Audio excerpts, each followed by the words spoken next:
ಅವರೆಲ್ಲ ಕಳೆದ 3-4 ವರ್ಷಗಳಿಂದ ಕಲ್ಲು ಗಣಿಗಾರಿಕೆಗೆ ಬೇಸತ್ತು ಹಲವಾರು ಪ್ರತಿಭಟನೆ ಹೋರಾಟ ನಡೆಸಿದವರು. ಯಾವುದೇ ಪ್ರಯೋಜನ ಆಗಿರಲಿಲ್ಲ.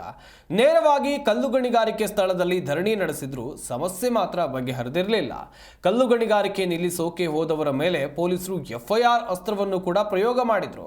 ಪರಿಣಾಮ ಕೆಲವರು ಊರು ಬಿಡುವಂತಾಗಿತ್ತು. ಇದೀಗ ಗ್ರಾಮಸ್ಥರ ಹೋರಾಟಕ್ಕೆ ತಾತ್ಕಾಲಿಕ ಜಯ ಸಿಕ್ಕಂತಾಗಿದೆ.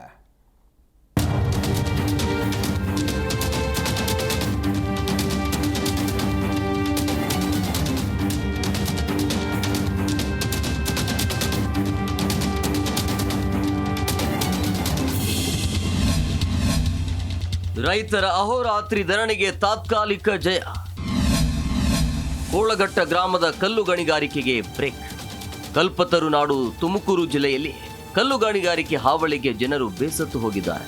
ಇದರಿಂದ ತೋಟ, ಜಮೀನು, ಜಾನುವಾರು ಹಾಗೂ ಪರಿಸರ ಹಾಳಾಗಿದ್ದು ಜನರ ಆಕ್ರೋಶಕ್ಕೆ ಕಾರಣವಾಗಿದೆ. ಅದೇ ರೀತಿ ತುಮಕೂರು ಜಿಲ್ಲೆಯ ತುರುವೇಕೆರೆ ತಾಲೂಕಿನ ಕೋಳಘಟ್ಟ ಗ್ರಾಮದಲ್ಲಿ ನಡೆಯುತ್ತಿರುವ ಕಲ್ಲು ಗಣಿಗಾರಿಕೆ ಮತ್ತು ಕ್ರಷರ್ ಅನ್ನ ಶಾಶ್ವತವಾಗಿ ಸ್ಥಗಿತಗೊಳಿಸುವಂತೆ ಒತ್ತಾಯಿಸಿ ಹಲವಾರು ಬಾರಿ ಬೃಹತ್ ಪ್ರತಿಭಟನೆ ಹೋರಾಟಗಳನ್ನು ನಡೆಸಿದ್ರು ಯಾವುದೇ ಪ್ರಯೋಜನ ಮಾತ್ರ ಆಗಿಲ್ಲ. ಇನ್ನು ಗ್ರಾಮಸ್ಥರ ಹೋರಾಟದ ಪರಿಣಾಮ ಕಳೆದ 2 ವರ್ಷಗಳ ಹಿಂದೆ ಜಿಲ್ಲಾಡಳಿತ ತಾತ್ಕಾಲಿಕವಾಗಿ ಕಲ್ಲು ಗಣಿಗಾರಿಕೆಯನ್ನ ತಾತ್ಕಾಲಿಕವಾಗಿ ಸ್ಥಗಿತಗೊಳಿಸಿತು. ಇದೀಗ ಮತ್ತೆ ಗ್ರಾಮದಲ್ಲಿ ಕಲ್ಲು ಗಣಿಗಾರಿಕೆ ಆರಂಭವಾಗಿದ್ದು ಅಲ್ಲಿನ ಸಿಡಿಮದ್ದಿನ ಶಬ್ದದಿಂದ ಮನೆಗಳು ಬಿರುಕು ಬಿಟ್ಟಿದ್ದು ಅಂತರ್ಜಲ ಕುಸಿದಿದೆ, ಪರಿಸರ ಹಾಳಾಗಿದೆ ಅಂತ ಆರೋಪಿಸಿ ಗ್ರಾಮಸ್ಥರು ಕಳೆದ 40 ದಿನಗಳಿಂದ ಅಹೋರಾತ್ರಿ ಪ್ರತಿಭಟನೆಗೆ ಇಳಿದಿದ್ರು. ಕಲ್ಲು ಗಣಿಗಾರಿಕೆ ಕ್ರಷರ್ ಶಾಶ್ವತ ಸ್ಥಗಿತಕ್ಕೆ ಒತ್ತಾಯ. ಅಧಿಕಾರಿಗಳು ರೈತರ ಸಮ್ಮುಖದಲ್ಲಿ ಬೃಹತ್ ಸಭೆ.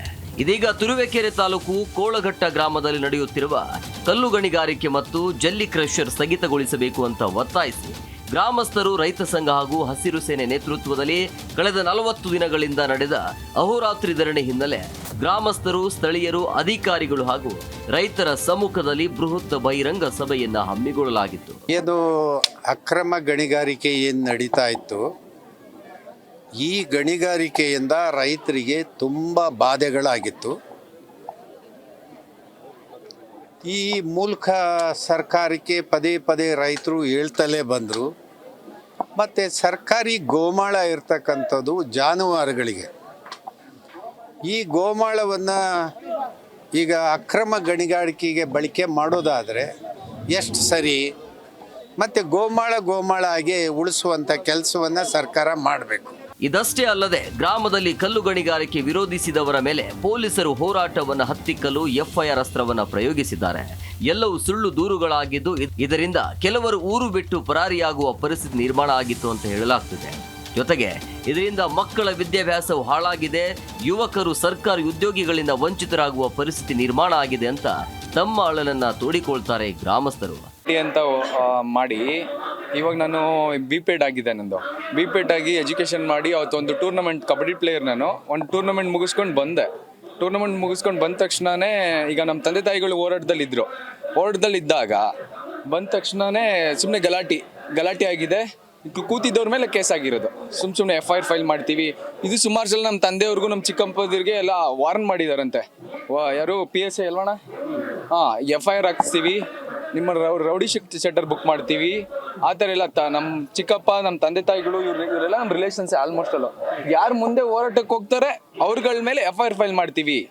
ಎಕ್ಸಾಮ್ ಟೈಮಲ್ಲಿ ಒಟ್ಟೆ 16 ಜನ ಮೇಲೆ ಕೇಸ್ ಆಗಿ ಊರು ಬಿಟ್ಟು ಹೋಗಿ ಹುಡುಗಂದು ಎಜುಕೇಷನ್ ಹಾಳಾಗಿದೆ. ಆಮೇಲೆ ದನಕರ ನೋಡ್ಕೊಂಡಲ್ಲೇ ಹುಡುಗ ಎಕ್ಸಾಮ್ ಬರ್ದಲೆ ಒಂದು ಫೇಲ್ ಆಗಿದ್ದಾನೆ. ಆಮೇಲೆ ತುಂಬ ಪ್ರಾಬ್ಲಮ್ ಆಗಿದೆ. ಒಟ್ಟು ನನ್ನ ಮೇಲೆ 8 ಕೇಸ್ ಇದೆ. ಗಣಿಗಾರಿಕೆ ಇದು ಸ್ಥಗಿತಗೊಳಿಸೋಕ್ಕೆ ಹೋರಾಡ್ತೀವಿ ಅಂತ ಹೇಳ್ಬಿಟ್ಟು ನಮಗೆಲ್ಲ ಶಿಕ್ಷೆ ಇದು ಕಂಪ್ಲೇಂಟ್ ಜಾಸ್ತಿ ಆಗ್ತದೆ.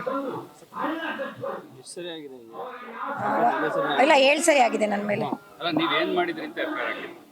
ರಸ್ತೆ ತಡಿತೀರಾ, ಆಮೇಲೆ ಹೋಗ್ತೀರಾ, ಕ್ರೆಷರ್ ಹತ್ರ ಎಲ್ಲ ಗಲಾಟೆ ಮಾಡ್ತೀರಾ ಅಂತ ಸುಳ್ಳು ಕಂಪ್ಲೇಂಟ್ ಹಾಕಿದ್ದಾರೆ. ನಾವೆಲ್ಲೂ ಹೋಗಿಲ್ಲ, ಅವತ್ತು ನಾವು ಊರಲ್ಲೇ ಇರಲಿಲ್ಲ, ಆ ಥರ ಆಗಿದೆ. ಇನ್ನು ರೈತ ಸಂಘ ಮತ್ತು ಗ್ರಾಮಸ್ಥರ ಹೋರಾಟಕ್ಕೆ ಮಣಿದ ಜಿಲ್ಲಾಡಳಿತ ಕಲ್ಲು ಗಣಿಗಾರಿಕೆಗೆ ತಾತ್ಕಾಲಿಕ ಬ್ರೇಕ್ ನೀಡಿದೆ.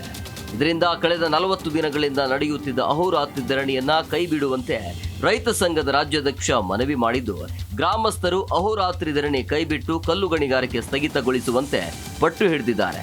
ಜಿಲ್ಲಾಡಳಿತ ಯಾವ ಕ್ರಮ ಕೈಗೊಳ್ಳುತ್ತೆ ಎಂಬುದನ್ನು ಕಾದು ನೋಡಬೇಕಿದೆ. Manjunath, Zee Kannada news, Tumakuru.